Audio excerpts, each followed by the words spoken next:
talk as loud as possible, so that maybe they can hear a little bit of what's going on, but they understand that we are at capacity due to fire regulations.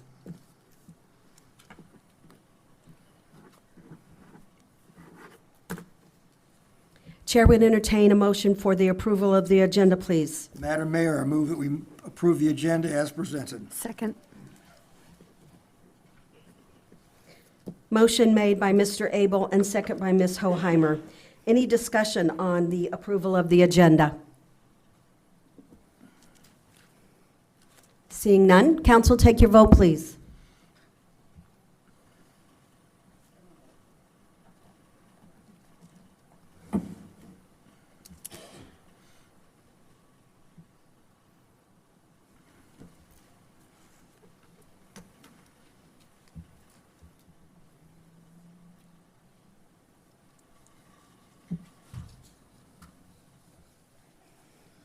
Motion passes 6-0. City Attorney, do I have to say after everything with one absent? No? No, I think it's Okay. acknowledged that, I think the whole board acknowledges that Mr. Hills is not here. Okay, So, thank you so yeah. much. Chair would now entertain the motion of the approval of the minutes, please. Madam Mayor, I move that we approve the minutes of the regular council meeting of January 12th, 2025. Second. Motion made by Mr. Abel and second by Ms. Phillips. Any questions or concerns about the approval of minutes? Seeing none, council, take your vote, please.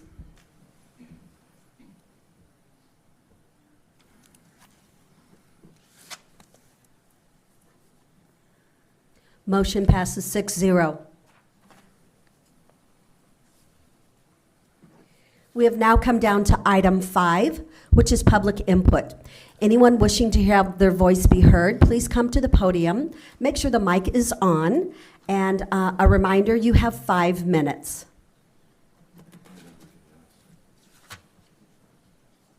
It's on if it's red, correct, Mayor? No. First time at There City you Hall. go. I get it. Sorry about that. Welcome.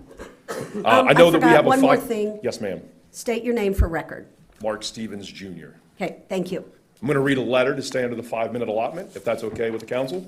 It's your 5 minutes. Fantastic. Mayor, city council members, city manager, and economic director, I appreciate your careful consideration of proposals that promise new revenue and investment for Pekin. I urge, though, with caution to recommend that the city not prioritize large-scale data centers that would consume scarce electricity, water, and other community resources in exchange for an uncertain and often overstated property tax benefit.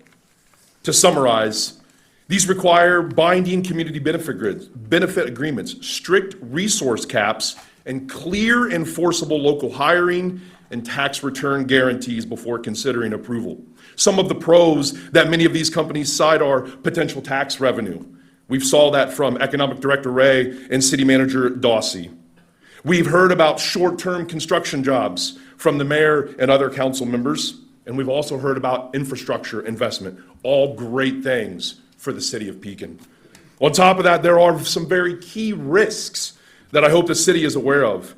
The large ongoing electricity demand. Most data centers consume over 20 megawatts of electricity. The high water consumption, new technology every day lowers that, but it is still a clear risk. Very few permanent jobs. There's a Microsoft data center in Illinois that CNBC did a study on that after $38 million of tax investments only produced 20 permanent jobs. On top of that, environmental and community impacts, noise pollution, hidden public costs, infrastructure being destroyed for heavy trucks, and limited local control due to long-term agreements with corporate attorneys. A common narrative is that data centers bring lots of jobs. In reality, the ratio to permanent jobs and incentives and resources is often exceptionally low. Some practical steps that I urge the council, City Manager Dawsey, and Economic Director Ray to consider is commission an independent fiscal and resource impact study. Require full cost guarantees from developers and businesses alike. Limit or refuse tax abatements, all tax abatements, until milestones are met. Set strict and enforceable resource caps and require renewable energy, not just credits. Prioritize local hiring with measurable targets. Hold public hearings and require community benefit agreements in the contracts. And on top of that, please don't stop exploring alternative economic developments to bring life to this wonderful city. Pekin's long-term prosperity depends on your prudent stewardship of the finite resources that we've been blessed with. I pray that this development creates broad and durable community benefits. Thank you for your service to the city, and thank you for considering my perspective. Mark Stevens. Mr. Stevens, I would like to say one thing. Yes, Mayor. We hear you, but I love what you said about our wonderful city. I say our beautiful city all the time. Beautiful, wonderful, wonderful, whichever way you want to explain it. I am so happy to hear you say that. Thank you. Thank you. Any city that accepts a redhead is a good city on my book. Thank you. Mayor, I think Mr. Vasselli wants to say something here real quick in regards Okay, to... this is our city attorney, Mr. Vasselli. And I am not taking up any time, but Okay. just echoing what Mr. Stevens actually said, so thank you for your comments. On Friday, the city sent a letter to the potential developer and addressed many of these concerns. Oh, yes. And made a list, and then I'll let the mayor talk into detail about it, but made a list of many of those concerns about finding out about water, electrical use, vibration, noise, IEPA standards, because we have to go to the state on that. But I just wanted to point out, Mayor, and just, I guess call out Mr. Stevens and applaud him for saying that, because that is in alignment with what we sent out to the developer before we even got a zoning application. Yeah, I wasn't sure, thank you. I wasn't sure if you were going to say any of that or not, and I certainly appreciate him bringing up the same concerns that we have. We are doing our due diligence, and we expect that company to do their due diligence as well. So thank you. Anything else, Mr. Vasselli? No, I'm sorry for interrupting, Madam No, Mayor. no, that's no interruption. We appreciate it. Any other voice from the public that wish to be heard? My name is Kim Bowers, I live at 2010 Highwood Avenue. Okay, Kim Bowers, I live at 2010 Highwood Avenue. I'm not nearly as prepared or as well of a speaker as he is. However, I am very concerned about many of the same things. One of the main things is tax incentives. These large corporations will come without the tax incentives, and they look for small communities like ours that are trying, and I do appreciate, I should have said to begin with, I appreciate everything that you're doing for our town, and I appreciate your plan to try to bring industry to our area. However, this is one that tends to take advantage of towns like ours. The infrastructure cost tends to be, in the end, by the time the facility is going to be null and void, we've invested so much money in them, we've given them so much tax credits, that by the end, all we've done is pump a bunch of money into it. The jobs are minimal. They are typically going to be security guard jobs, and the damage to the community is going to be immense because of the noise vibrations. I would welcome a road trip with any of you where we could literally go to one of these facilities and let's really hear it. I think we should rent a bus. We should all go there because unfortunately, I appreciate your service here, but this is something that is going to go on for generations. I went out to the area where it was proposed, and I'm outside of the 3-mile radius, so it doesn't really directly affect me. But the beautiful homes that people built out there, the investment that those people have made in our community, and the tax dollars that they are putting into this community, to take that from them, because if you do the research, and if I may, am I allowed to submit something? Because Yes, you all can. of my documents are not, it's not opinion. Ma'am, just give me the clerk right here. She'll just do it. None of it was based on, social media people. It was from public policy experts, scientists. The biggest concern is the noise, because this is continuous noise that does not let up, and it drives the residents insane because they cannot sleep. And it is a constant humming. It's below the decibel level typical for that is within the ordinances. The problem is that it never stops. And at night, when things become quiet, it drives the people within, particularly the ones that live right near it, but within a 3-mile radius, it prevents people from sleeping. Sleep deprivation is one of the most dangerous things you could do to people. It causes heart attacks, strokes, serious mental illnesses. And just in terms of the people that live nearby, they can't even go outside to enjoy their yard. They no longer want a garden, and they're going to be unloading their houses as quickly as possible. Some of those people may be able to take a massive loss and try to get out. But a lot of the people aren't going to be able to do that, and we're going to be left with this constant humming, and it's a vibration that you feel in your body. It's within your, you cannot get away from it with headphones, you can't get away from it with earphones, with constant noise, like white sound. This is not my opinion. I've done serious research, and you could look at the research that I've gathered so far in this brief amount of time. I really think that a road trip to places that have done this.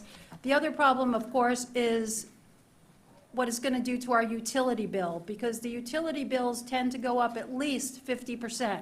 We're going to be paying for the infrastructure, and although we have a lovely city attorney, these people have the highest powered lawyers that you ever seen in your life.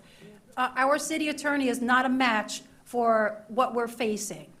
And, basically, they're going to tie your arms behind your back, and then, well, I'm sorry, but, they have the highest powered attorneys in the world. I don't know, we got a pretty good one. I mean, it would take him and everybody at Miller, Hall and Triggs and a few other law firms to be able to even fairly compete.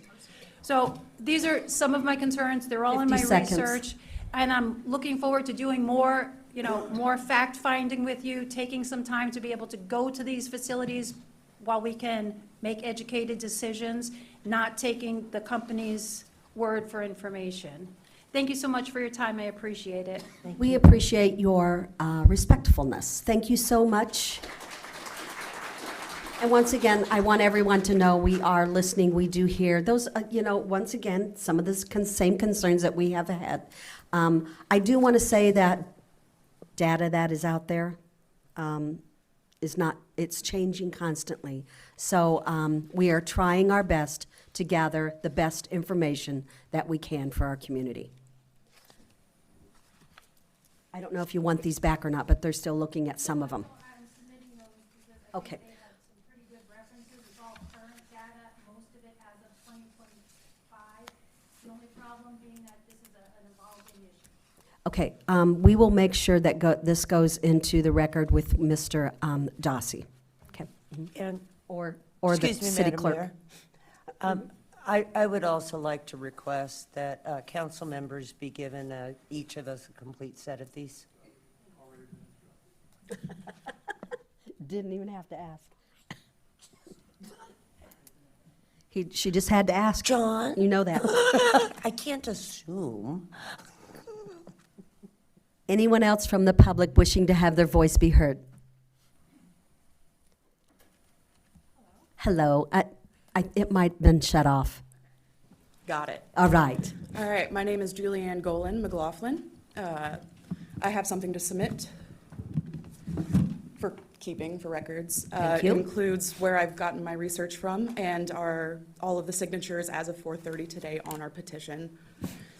All right, so one of the things that was covered by the city as a pro for this was the job aspect, but a study from the University of Michigan in July 2025, they do not bring in high-paying tech jobs to local communities because they operate as infrastructure projects rather than a traditional job-creating business. Although construction creates jobs, those are short-lived.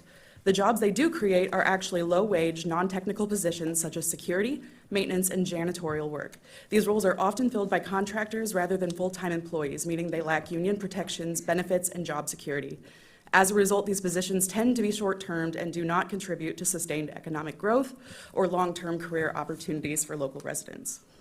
Illinois does offer incentives if data centers locate themselves to underserved areas, which include, but are not limited to, poverty rates of at least 20%, 20% receive assistance from SNAP benefits, et cetera, and Tazewell does follow under that. These incentives include tax credits. For example, in Washington State, these incentives were created in order to bring jobs to rural communities, but instead are only benefiting the data center companies. Since the inception of these incentives, more than $300 million in tax revenue has been foregone, money that would have otherwise supported public services such as education, emergency services, and infrastructure.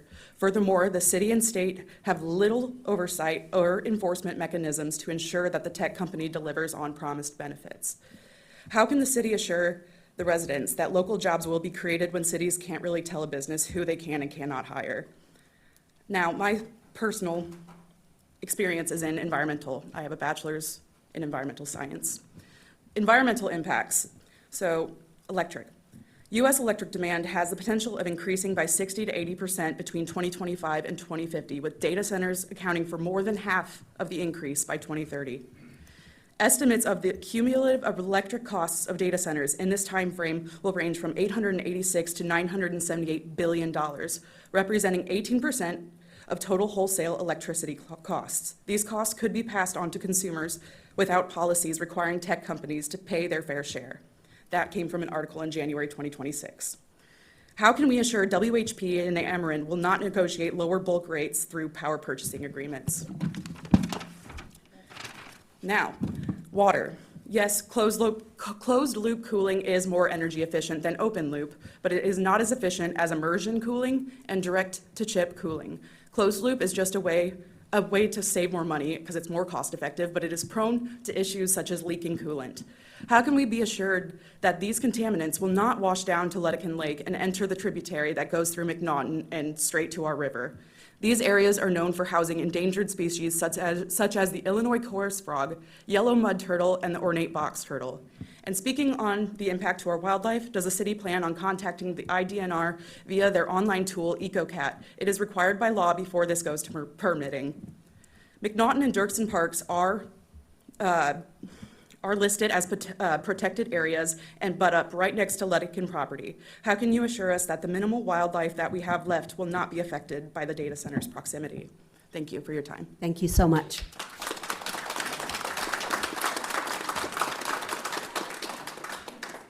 Anyone else from the public wishing to have their voice be heard?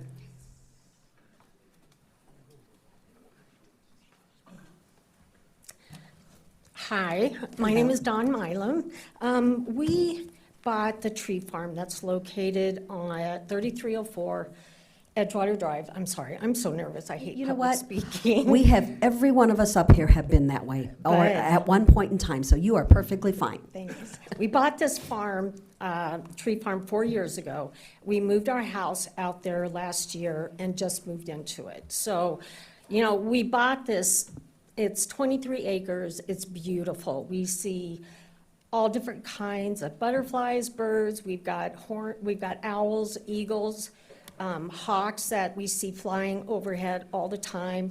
There's deer, excuse me, coyotes. We love the coyotes. We like to listen to them at night. But there are so many animals, and it has been shown that low-frequency sound that comes from these data centers disrupts, and I have notes, sorry, I was too nervous. I tried to memorize this, but I couldn't get it. What they do is they disrupt migration, they disrupt animal communication, it alters the natural behavior, and it also forces wildlife to change migration patterns, impacting local ecosystems. The surrounding area, McNaughton Park, the other one, it is beautiful. You can hike through it, and we were hoping that that's what this could turn into, something that could become a state park that people from all over could come and enjoy because it is a beautiful land. The thing about the low-frequency humming sound, we would be within the 1 mile radius of where the data center, and so I looked up that, and it's often described as a drone or a buzzing, and it comes from the cooling fans, the HVAC, the power supplies operating within the facilities. The low-frequency waves are notoriously difficult to block and much harder to manage than high-frequency noises. There are long wavelengths, high energy, and ability to penetrate, bend around, or pass through standard lightweight and even thick construction material, make it pass through walls easily. They carry substantial energy that vibrates walls and structures, which I'm sure you guys know that from when you hear a car going by with their bass turned up really loud. You can feel it vibrating, and that's what people have said. They can touch their walls at night and feel the vibrations in the walls. And the resonance, they can cause wall structures to magnify the sound rather than blocking it. Standard soundproofing materials such as acoustic foam or fiberglass are not effective at absorbing these low frequencies. There are, Harvard did a research on a direct link between nighttime noise and cardiovascular mortality. Even short-term nocturnal exposure can trigger increased heart rate, blood pressure. And this is something, the noise is like 24/7, it's never gonna stop. And you may go to sleep, but your brain is constantly listening to this. So you don't get the sleep that you're supposed to get. And I just want, also, I heard that this has been zoned light industrial from agriculture. Light industrial is supposed to have minimal noise, pollution, odor. They do assembly, storage, and light manufacturing. Data centers should be zoned industrial, which has significant environmental impacts. I do appreciate you guys looking into building Pekin, making it stronger. I just think we could go about doing it a different way. And I know I don't have anything against technology. We need it. It's the world that we're in today. But if we're gonna suffer from it, whether they build it 50 miles away or closer. So I'd rather just have it not be in my backyard. Thank you. Thank you so much. Mr. Ray has some, no, you don't? Mr. Vasselli. You know, Madam Mayor, I think it was an elegant statement by a member of the public, but just one point of clarification, the property has not been zoned after annexation, so it's still in the residential form. So it's not in the, I think, it's still, it's agricultural. Okay, it's in the lowest agriculture, yeah. agricultural district. And they have, the developer, any developer hasn't filed even a zoning application for that.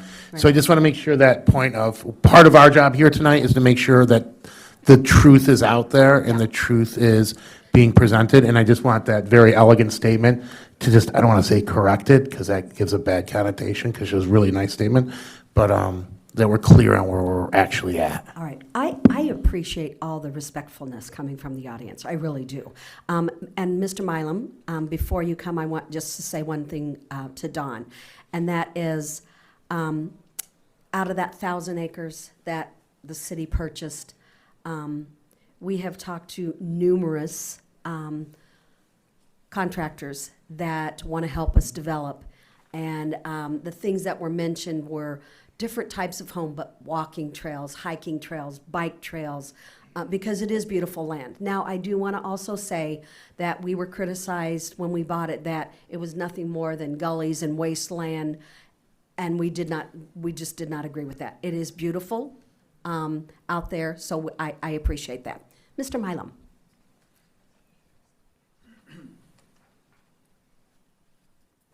Am I on? You are. Okay. My name is Dave Milam. Good evening. I know many of you up there on a personal basis. I've been in Pekin my whole life. I'm 64 years old. I moved out to that property because of the tranquility of it. I came across it in a landscaping transaction and ended up with a tree farm. I got in another transaction with the fire department and moved a house out there. You all know me. I'm an entrepreneur. I have offered to help. I will help you turn that piece of property into something that is lucrative to our city. I'm going to tell you something. This friend here, I met him in my church. His name is Mark Stevens. My wife takes care of his child now. That's 1.5 years old. That plays out at that property. I don't want that baby to be exposed to any of this stuff that I've read. It is a beautiful piece of property. I know a lot of people, I have a lot of friends, I have a lot of aces in the hole. I will help you develop that property into something that will bring more people in this city and more positive than anything you can do with a data technology center. I understand technology. I am happy to start putting my phone back at Walgreens on a hard print and get rid of this. And I hope the rest of you people realize the negative impact of these things. Look at your data, look at your research on it. People smarter than me have just talked ahead of me, including my wife, who is a nurse, about the negative. All we keep doing is tearing up our society with more negative. Let's get to the positive. I met this man in a church. I've changed my life. I'm now changing his daughter's life, who he didn't even expect to have it, and my wife takes care of her. I'm not here because of that. I'm explaining that we can all make a difference if we reach out and look at different ways to do stuff. And that Ludigan property, I fished on it when I was 15, 16, 17 years old. I'm very familiar with it. We can make something positive. If you still want to do the ring road, I could deal with that. The data center, no. But if you want some help on ideas, there's brilliant people in this room all over, and we could turn that into something very, very positive and lucrative money in a positive way. You put a data center there that has a 3-mile radius, you're not going to be able to sell a lot on Ludigan's property anywhere. I'm telling you, do the research on it. It is not a win-win. That's my 2 cents worth on it. Thank And you. here's the 3-mile radius map if you guys want to see. Anybody wants one of these, see what's inside that 3 miles. I don't know who wants one, but I have plenty of them. Would any of you like to have one? We'll get whatever you give, but Okay, yeah. I'd like to see it right It's- now, because I was going to Google it. It's a 3-mile radius, that'll give you a good idea of what's in there. I know your house isn't in there, so I asked for open mind. I understand. I'll take one, Dave. Thank you, sir. You got some nice paper there, bud. You got some nice paper there. Some of you got some good ones, some of you got some cheap ones.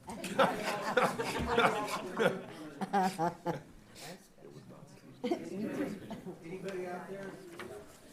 I'm happy to pass them out to anybody that wants one to see what's in. Huh?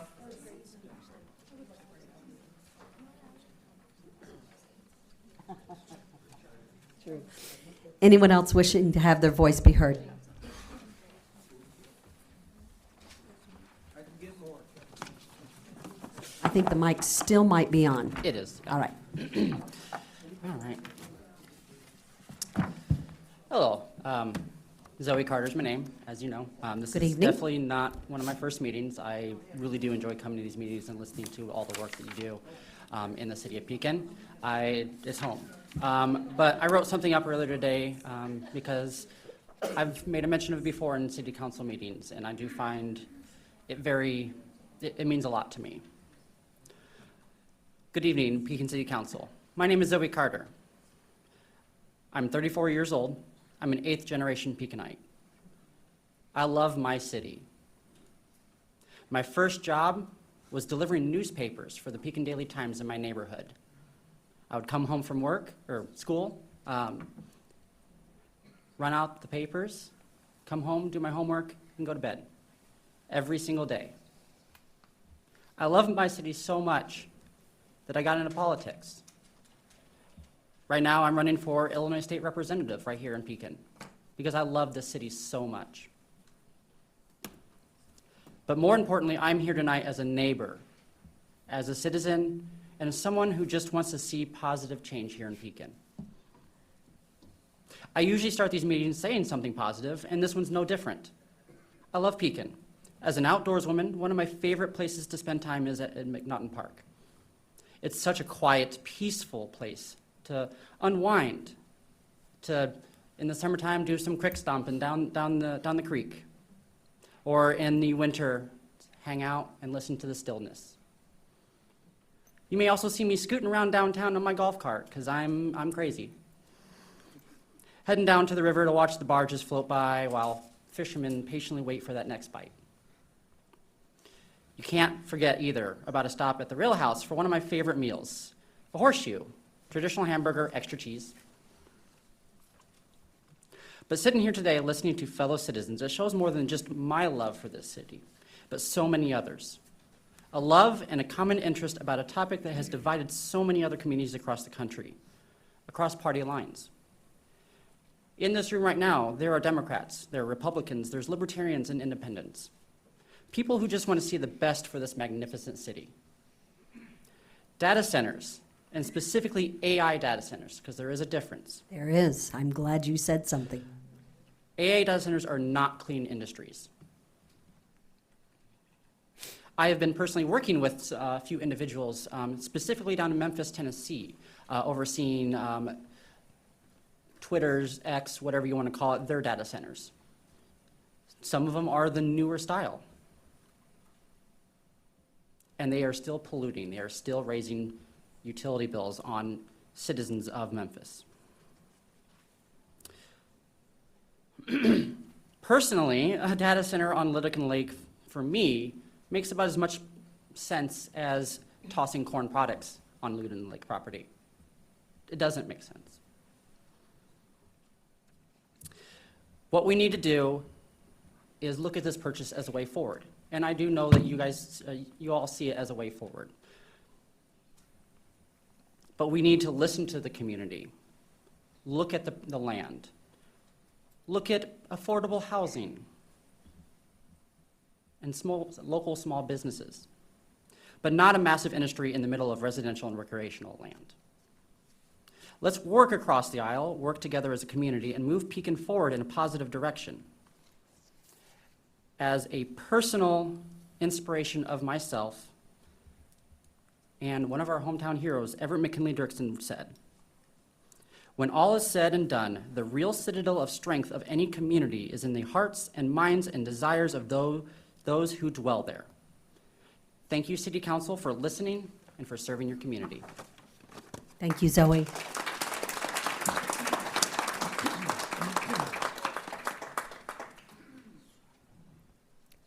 Anyone else from the public wishing to have their voice be heard, please step forward.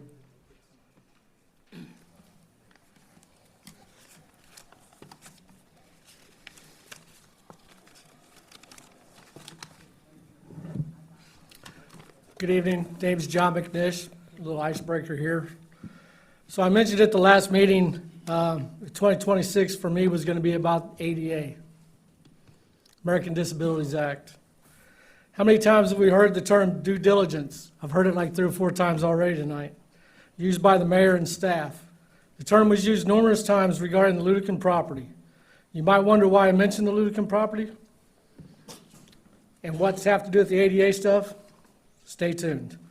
The city agreed to purchase Lyttelton for $14 million.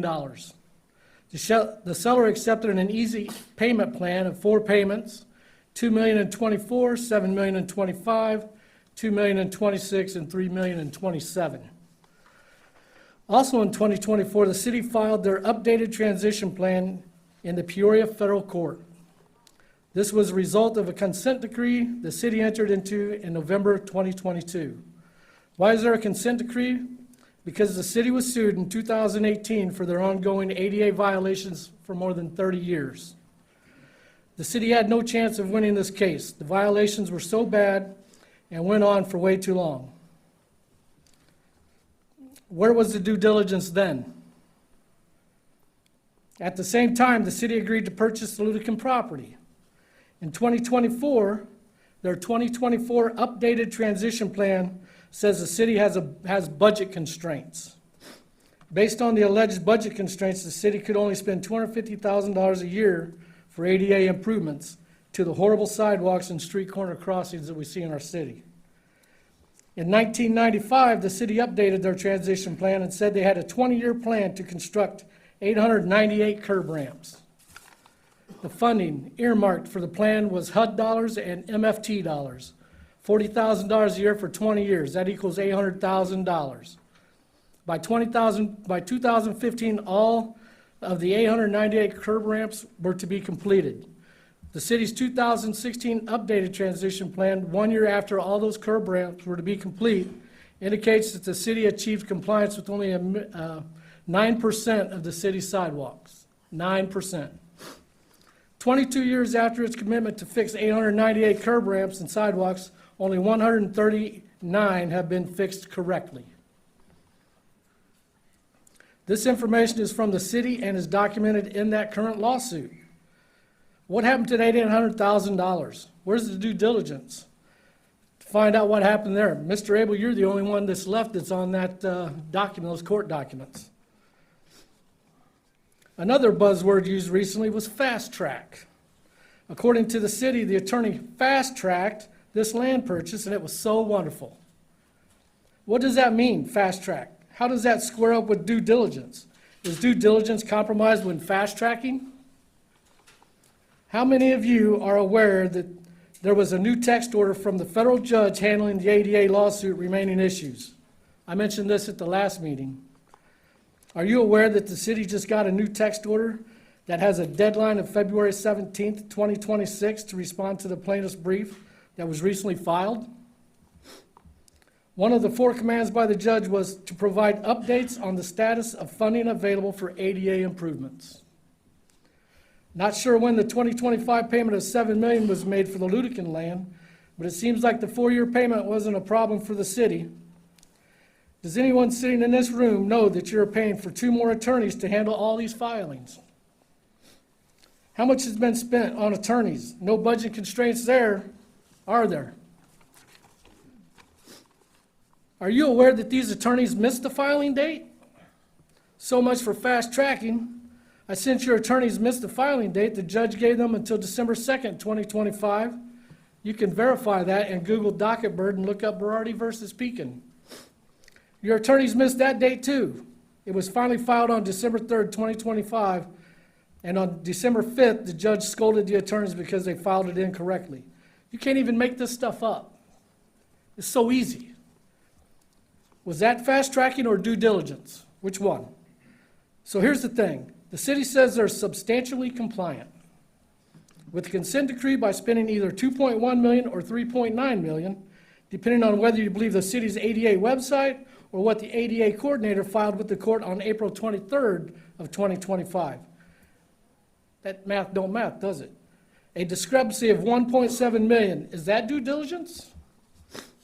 The city's 2024 updated transition plan states that to remediate all the horrible non-ADA compliant sidewalk conditions that are identified, it will take $64 million.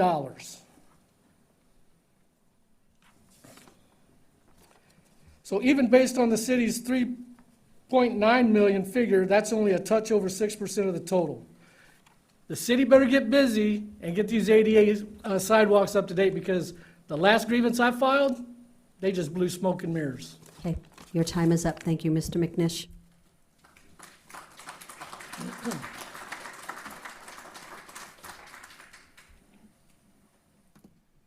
Anyone else from the public wishing to have their voice be heard?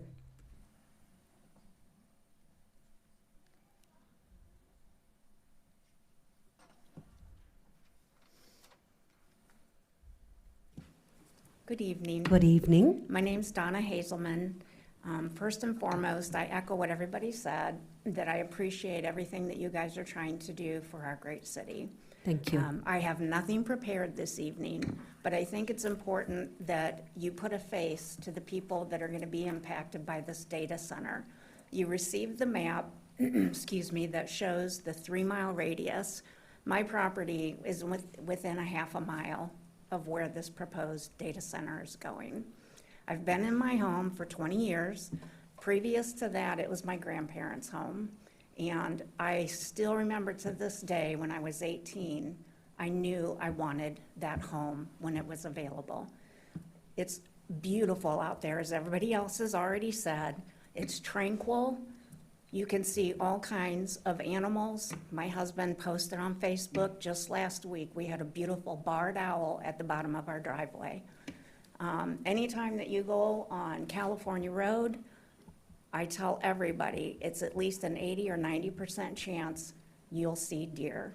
And I don't know if you've seen it, but you can see groups of 20 to 30 deer in that area. And again, I want you to understand that there are faces behind the concerns.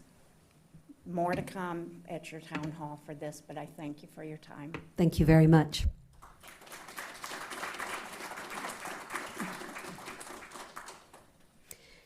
Anyone else from the public?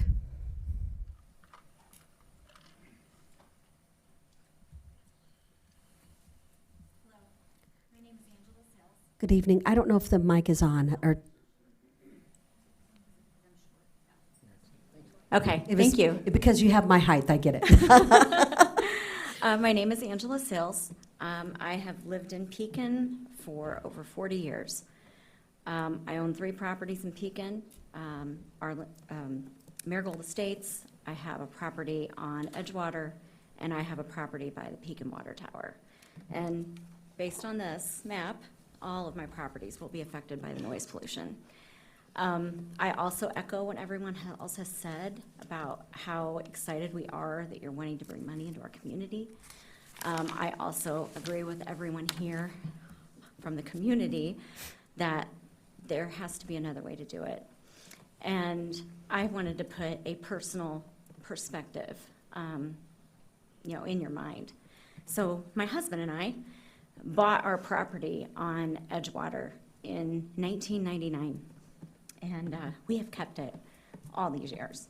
We had it as a rental for a while, but the ultimate goal was that when my daughter graduated and started a family, that she could move into that very same house. And I have an 11-month-old grandson, and he is sleeping in the very room she slept in, and it is across the street from the data center.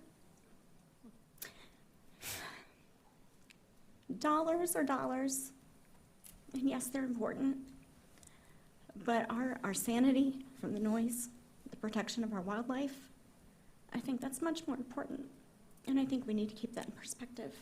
And thank you for letting me speak. Thank you very much.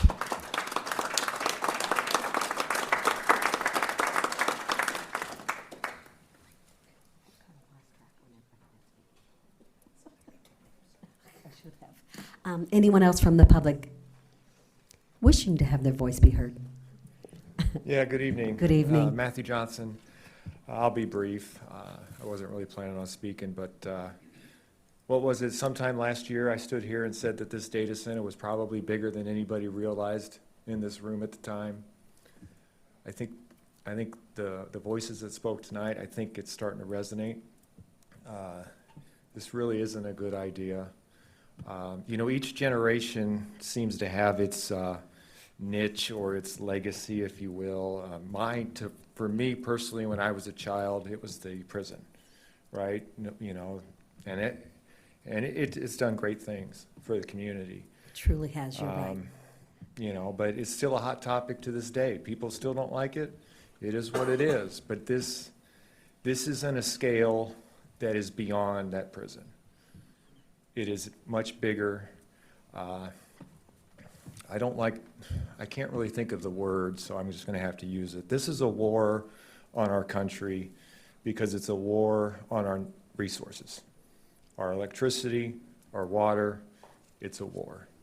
Other municipalities are dealing with this, and now we're dealing with this.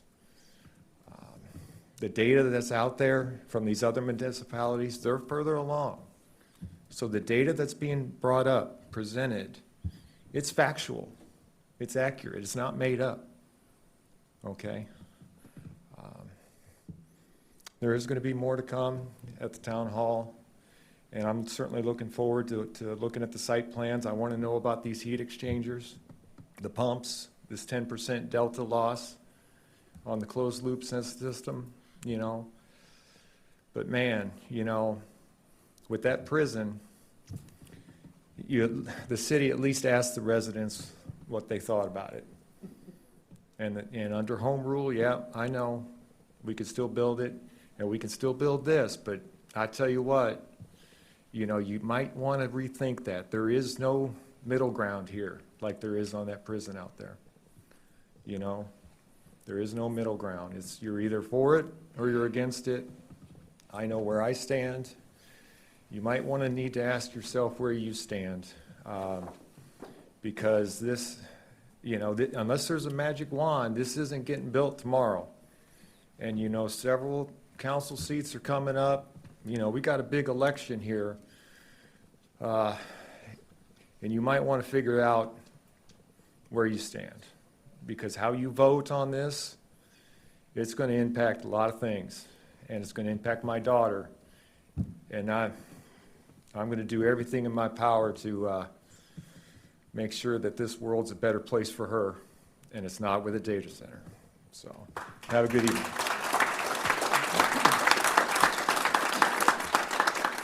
I have to say something. Mr. Matthews, I want to remind you, because I know you've been at many of these council meetings, and I have, pardon me? Mr. Johnson, I'm sorry, I called you Mr. Matthews. Matthew Johnson. I have said, I know at least a couple times, maybe 3 times, but I know at least a couple times that I want us to vote how we feel is right, from our heart, not for our next election. If it is in your heart to vote for something, then you get voted out, then you voted the way you felt was going to be best for your community. So, I still say that today. You vote for the way you feel is going to move this city forward or better the city, not for your next election. I think anybody, maybe one of you want to set up here at one day or time, vote from what you feel is proper for your city. Thank you.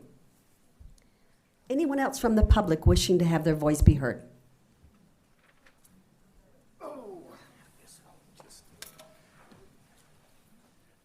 Can't come to a council meeting without me saying something. All right, let's hear it. So I know I've stood up here and I said, I love Pekin. I'm kind of a hypocrite, though, because I always find a lot of things in Pekin to complain about. By the way, I'm Greg Hansen. Okay. You guys might know.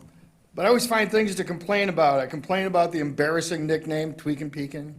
And I've complained about the homeless problems. I've complained about the blighted inner city houses. But Zoe kind of stole something that I was going to say. There's people that are looking at my name spelled wrong and going, that's Greg Hansen. Because online, I'm pretty vocal. And I'm pretty vocal about some things that a lot of people in this room might not agree with me on. But right now, I know why I'm proud of Pekin. Look at this. Look out there. This is a unified town that came here to, like the last guy said, or last one said, put a face to the names and a face to the issues and let you guys know that we care. We're taxpayers and we're homeowners and we're residents. We're shoppers. We spend money here. We work here. We care about what's going to happen in this town. And I agree with what everybody else said. This is a bad idea. This is a good idea for maybe a large city that has designated industrial areas away from residential areas, away from farmland, away from parks and hiking trails. This isn't that city. This is a small community where everybody knows each other, everybody bumps into each other. We go to the rail house, we see people we know. We all hike at McNaughton. My daughter plays Frisbee golf there. I walk my dog there sometimes. Still haven't gotten that issue taken care of. But I just want to say, right now, I know why I love Pekin. I am super proud to be standing here and to be a part of this. And I look forward to the town hall, because I'll have more to say, and I'll be a lot more educated. Mr. Hansen, that's exactly what I just said as far as vote from your heart, not because your next election, you're either going to be make it or not make it. You vote from your heart. And that's Always. exactly what you're doing. You're speaking from your heart. So thank you. Absolutely. Yep. Thank Well, you. you guys have a good night. Thank you. Thanks You for too. letting me speak.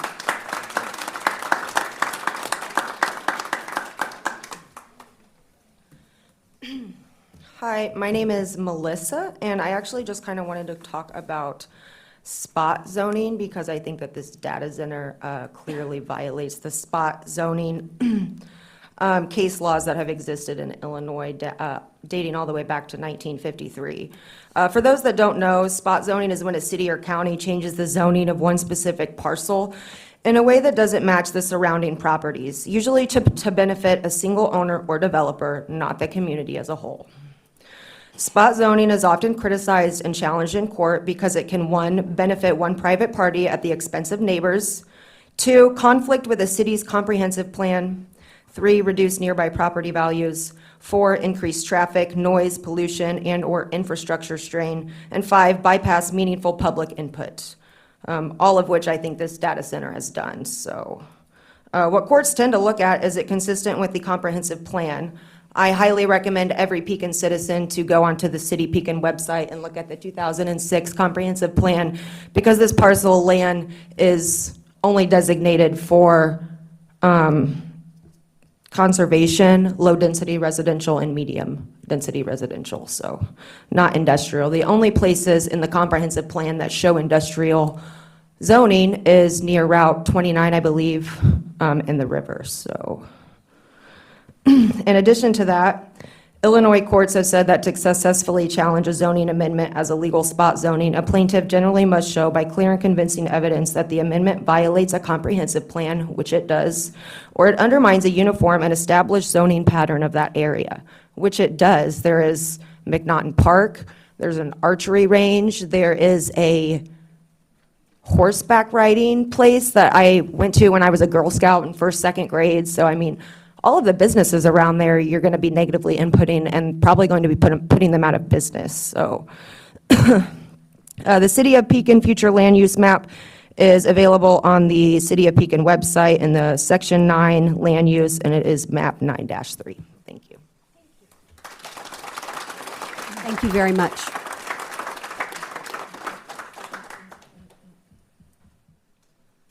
Hello, my name is Pete Wald. I've never voted for any of you guys ever. I spent most of my life. Good evening. I've spent most of my life. Let's be honest. I have spent most of my life in the woods that will be affected by this place. And you can see on the map that Dave wrote, or Gay handed to you. Like, the fact that those woods have meant so much to me. I come from a generation in this town where there's so much death. At the age of 16, I've dealt with most of you guys are probably dealing with right now. My parents always said, you reach your age where your friends will start dropping like flies. I've been doing this since I was 16 years old. Those woods saved my life. You can go out there and you can go find so much resources in those woods to feed this entire place. If shit hit the fan and we didn't have a place to go, we could feed this town out of those woods. I go in those woods and I find mushrooms on the daily. I go to those woods and I disc golf, I've hiked, I've spent time with friends. It saved my life, literally. I would just really appreciate if everybody would consider the fact that these AI centers are extremely, extremely Wall-y. We need to read more books. Orwell, Huxley, they all said it. It's not where we need to go. It needs to be supported by us.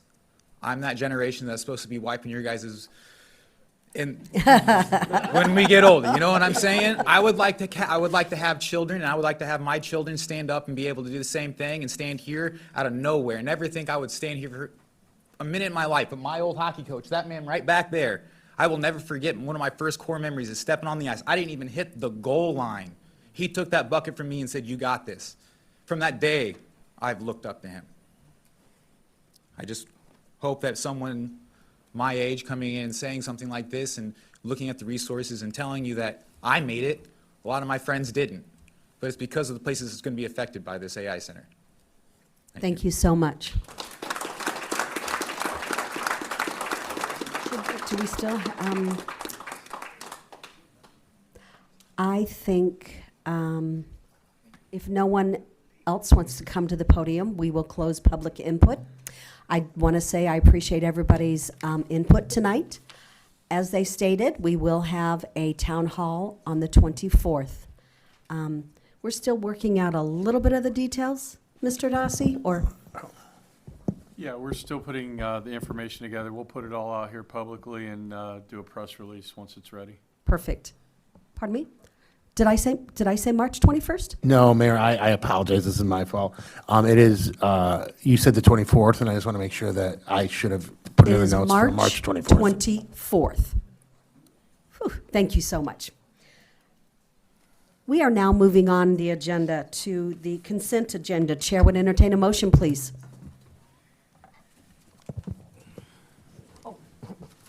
Before we move on, and before you guys want, you might not want to leave, a council member has asked to say a few things. I apologize. I'm sorry to get off the agenda, but I just wanted to take a moment while you were all here, before it gets really boring. We're usually given an opportunity at the end of the meeting, but I think you'll be watching sports ball or something by then. I want you to know that we are listening. And I personally know that the data center developers have a history of building facilities that substantially decrease the quality of life of the community. And we have to acknowledge that, yes, it has been awful.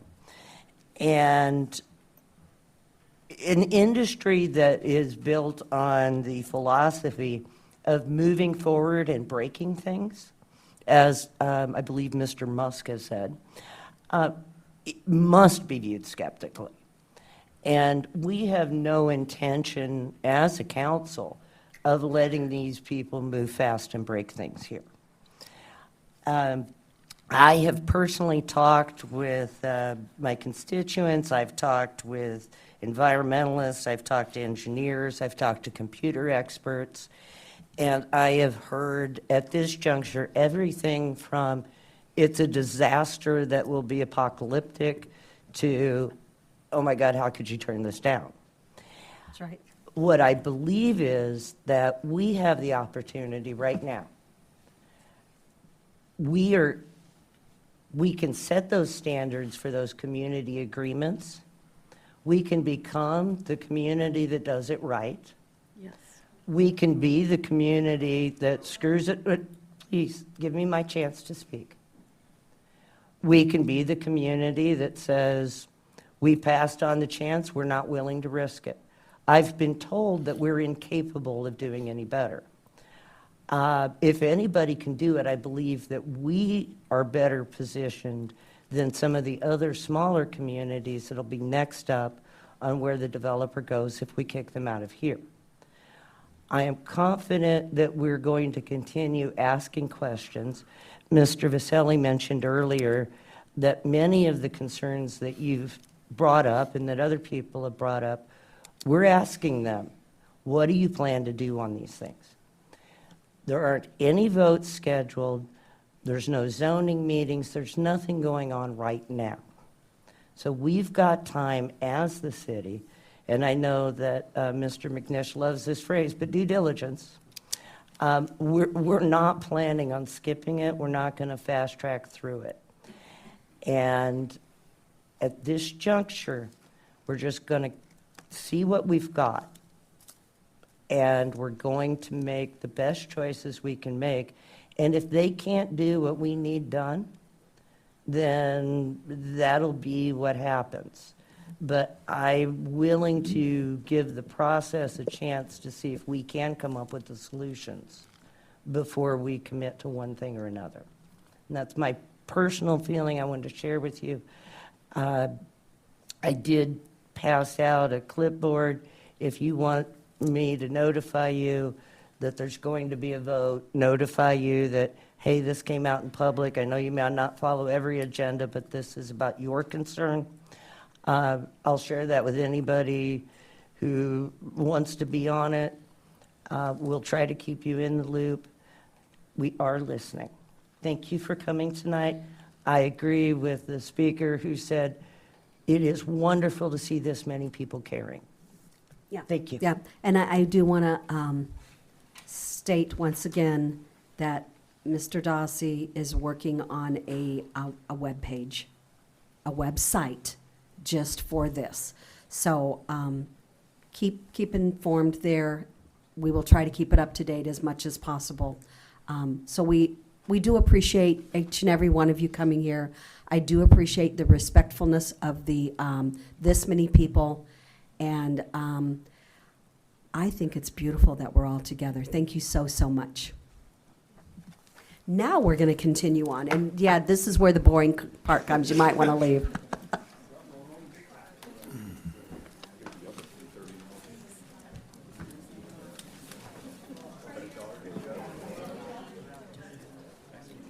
Are we ready to continue, Mr. Dossi? I'm not ready. I'm going to let these people have a chance.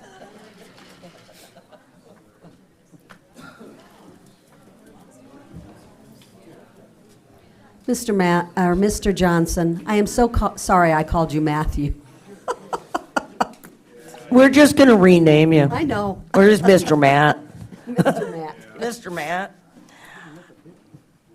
Oh, I know it. Can you believe that?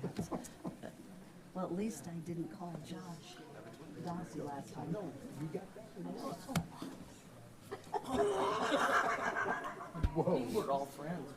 I think we're going to continue. You got this, Tony?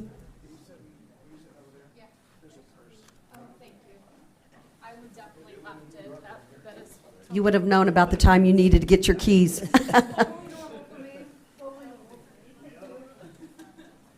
Madam Okay. Mayor, I'd like to make a motion. All right. I move that we approve the consent agenda comprised of item 6.1, financial reports as of December 31st, 2025.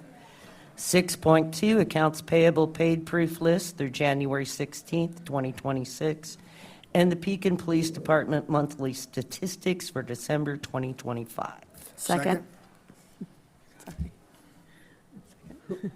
I heard Abel first. Oops. Okay. Motion made by Ms. Phillips and second by Mr. Abel. Any discussion on the consent agenda? Seeing none, let's get this party moving. Council, take your vote.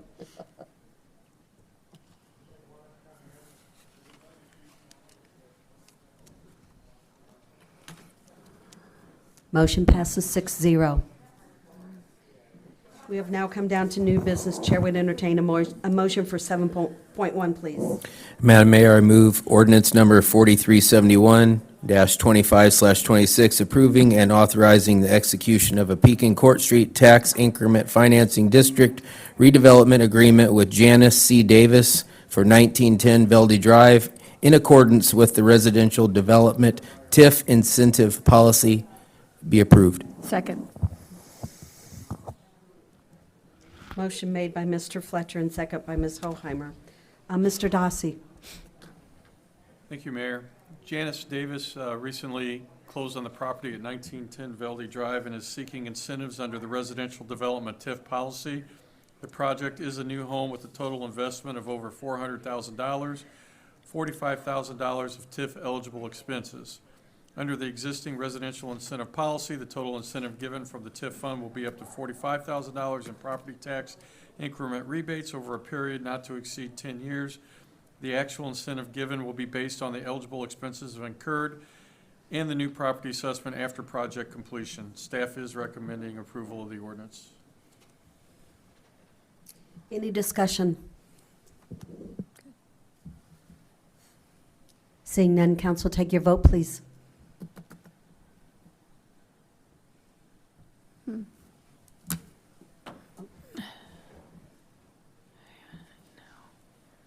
You got to join the meeting again. Yeah, I don't, you want to leave the meeting? No, I don't want to leave the meeting. I'm going to need a pee before we go to executive Okay. session. Yeah, I'll do that. Okay. I got it. Motion passes 6-0.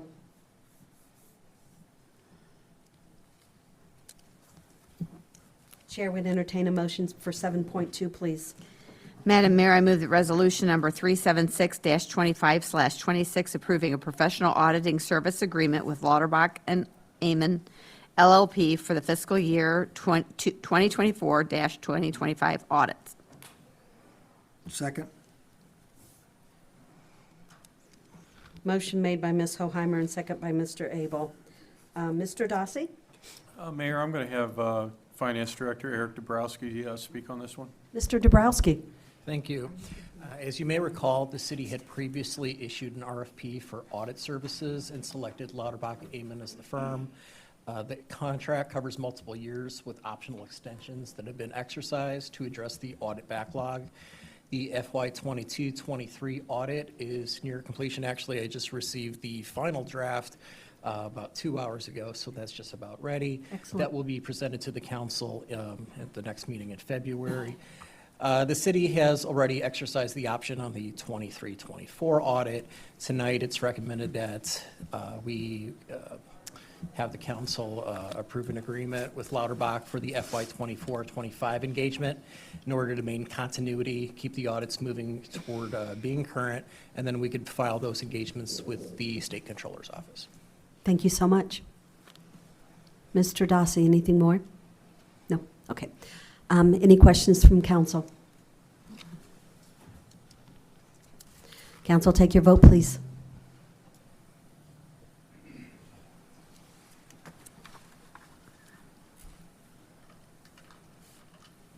Motion passes 6-0. I feel like I don't have to talk so loud now. Chair would entertain a motion for 7.3, please. Madam Mayor, I move that resolution number 377-25/26, approving agreement with Quicket Solutions for the subscription of software services be approved. Second.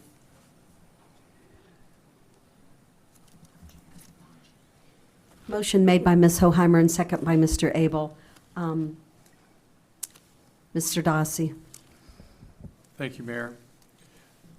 This item is approving a 6-year contract with Quicket Solutions for a total of $152,000, $25,000 per year, which is in Exhibit A, to utilize their municipal enforcement software package, including vehicle tow management reporting, adjudication and administrative hearing software, and integration into Axon records. This software aids in the issuance and adjudication of traffic and city ordinance violations, along with the administrative adjudication process. Tazewell County has already paid for municipalities in Tazewell County to have paperless e-ticketing and traffic crash reporting with Quicket. The city of Pekin is just paying for tow reporting, adjudication services, and integration with Axon records. By approving this item, the city will save approximately $10,000 per year from our current DACRA contract for similar services, and a significant amount of money by no longer having to purchase the special paper required to print citations. Also, by moving to this system, there will be significant time savings in our records division, as they would no longer be processing paper citations and records. Chief Rainey can speak a little bit more on this, but just to be clear, this is replacing the DACRA solution that we've had since 2016. County is moving to the paperless, so this will be electronic communication between the county and the city as far as the tickets being automated and transfer in that process. And it's just upgrading our system as far as the adjudication and code enforcement process. Very good. Chief, do you have anything you'd like to add? Pretty much covered it. Just, I know I sent out an email to council, but in the past, longer contracts is not something that the council really cares to do, but we learned through all of our things that we use when it comes to software, trying to negotiate longer terms and get the lowest price possible while integrating an opt-out plan on our side, so we get the benefit of lower costs by also being able to get out of the contract, and that's what we did on this one. So although it's a 6-year contract, we have a 90-day out clause that we can remove ourselves at any time. So if we need to do that, it is optional, but we've learned the hard way that these types of programs continue to go up pretty significantly over time, so we tried to lock in that rate. Thank you, Chief Rainey. Anyone from council have any questions? Council, take your vote, please.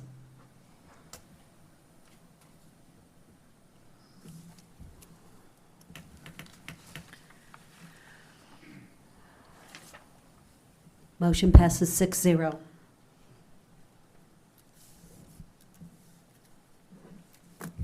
Chair would now entertain a motion for 7.4, please.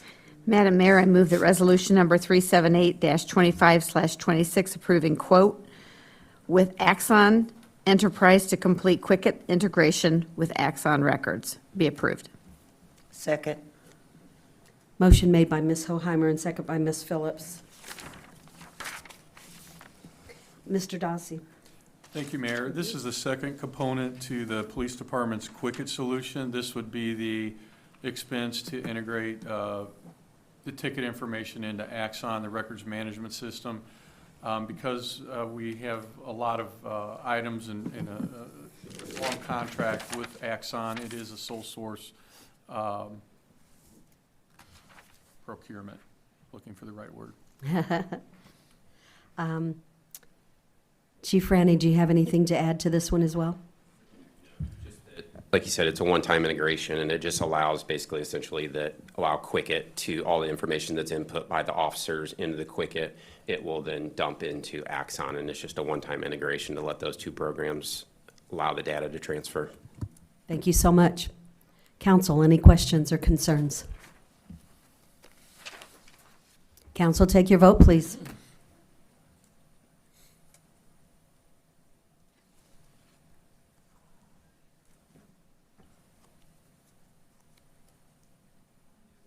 Motion passes 6-0. Chair would now entertain a motion for 7.5, please.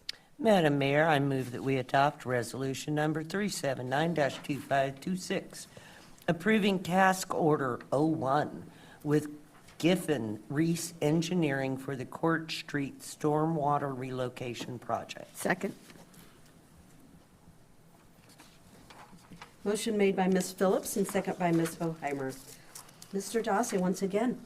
Thank you, Mayor. The city previously approved ordinance number 4339-25/26 to approve a real estate agreement with JPG Commercial Real Estate to sell the 1-acre property on Court Street in front of Menards for commercial development. That agreement included a provision whereby the city is to design the stormwater pond relocation as part of the public infrastructure, and JPG will then complete the physical work at their expense. Per our master services agreement with Giffen Reese Engineering, staff has prepared a task order to authorize the engineering expenses. GRE and their subcontractor Hanson Professional Services will provide project management and coordination, design work, survey work, and prepare bid documents. Staff is recommending approval of this resolution, and Josh Ray would be available for any further questions. Anyone have questions for Mr. Ray?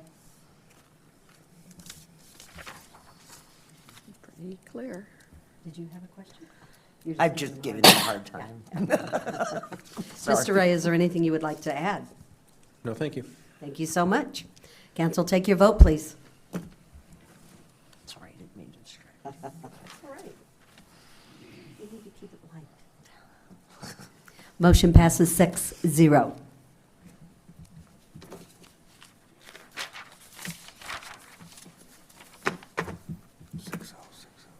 We have now come to any other business to come before the council. Mr. Dossi, we will start with you and your staff. Thank you, Mayor. Just a reminder that this Thursday is the State of the City Luncheon. The city has, if council's going to go, please let Paige know. We do have tables for that, but it is reservations through the Chamber of Commerce. As we've spoke tonight, there will be a town hall on March 24th. It will be at the high school. We're working out the logistics of that. I will put that information out as soon as I gather all that information. I do want to thank council and staff. This hasn't been a great year for 2026 for my family. Between my own medical issue and that of my father's, I do appreciate just knowing that I can walk away here and they have my back and business continues. That's what we were working for in 2023 when I came on, and I do appreciate, and I've echoed that to them in the staff meeting, but I also want to do it publicly. I appreciate the fact I can go and focus on the family matters and know that things are well in hand here. We will be we are looking to having a public meeting. I know we echoed some of that earlier tonight out in the lobby regarding just the processes of the development, so people understand there's more to this than what I think is circulating out there right now. So we do intend to have some type of a town hall or a public meeting where we can kind of go through what the zoning processes are and everything, so we can get everybody So helpful. on the same page and understand where that's at. And I do want to acknowledge that Mr. Steve Stein tonight acknowledged the vending machines in the lobby, and he made a donation, and it was kind of funny because when this came up to council and they did that, the day they went in, there was actually a line from staff out there when they came in. So I think it's a good thing. It helps a little bit with the morale and with the snacks there, and we will have more in there so they can actually, on nights like tonight, have a sandwich or something when they're there. That's all I have. I don't know if any other staff has anything. I see a lot of head shaking going back and forth to Very no. good. Well, So before we'll I pass it on. All right. Well, before I turn it over to the rest of the council, I do want to say, Mr. Dossi, you know, you thanked your staff, but it is because you have put good people in place, and it is a team that you have built around you that they were able to help you so you could take a day or so here to take care of your father. So we appreciate it. Thank you so, so much. I think you and staff alone, our chiefs, you don't get enough thank yous and pat on the back, and that does go a long, long way. We really do appreciate each and every one of you here. Thank you. Mr. Nutter. Nothing tonight, thank you. Ms. Phillips. Well, I'm currently She's patting on giving the back. each of you a pat, and those of you who are still here, thanks for being here. Steve, appreciate you being here every Monday, regardless of how exciting it is. And want to reiterate what Mr. Dossi said, that having a good staff Yeah. is the best thing you can have when you're in charge, and I'm proud of you guys, too. Yeah. When I go out and tell people, you know, Pekin's got some good people working for us. So thank you for that. Thank you, Peg.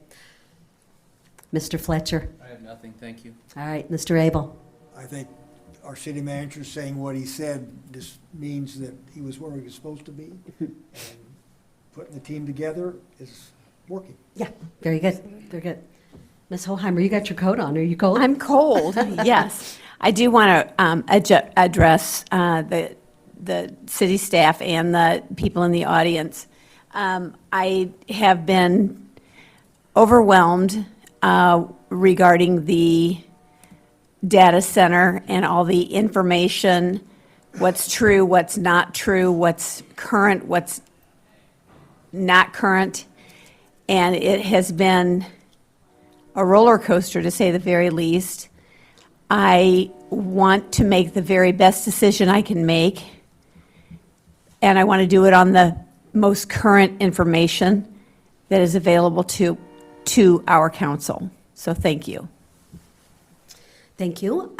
You know, I don't have a whole lot to say other than I think we are ready to go into executive. Once again, I want to thank all the people that came out tonight.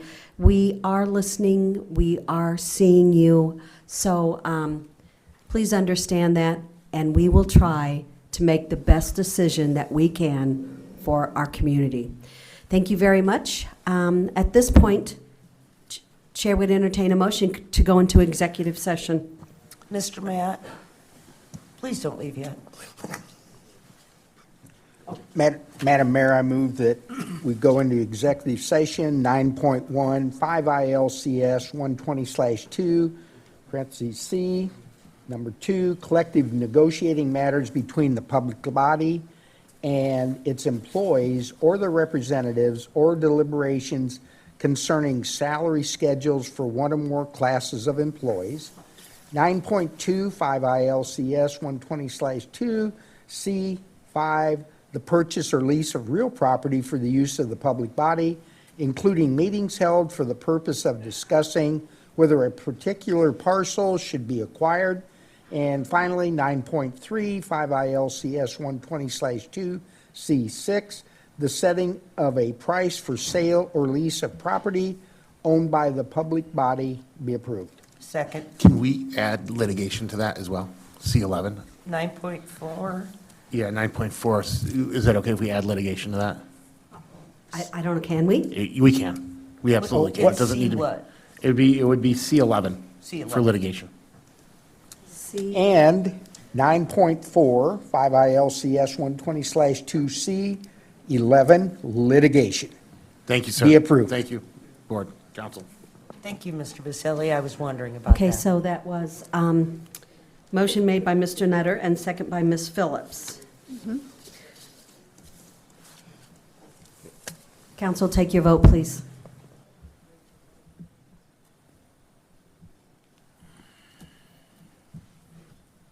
Yes. Madam Mayor, I move that we have a potty break. What happened to the vote? I voted.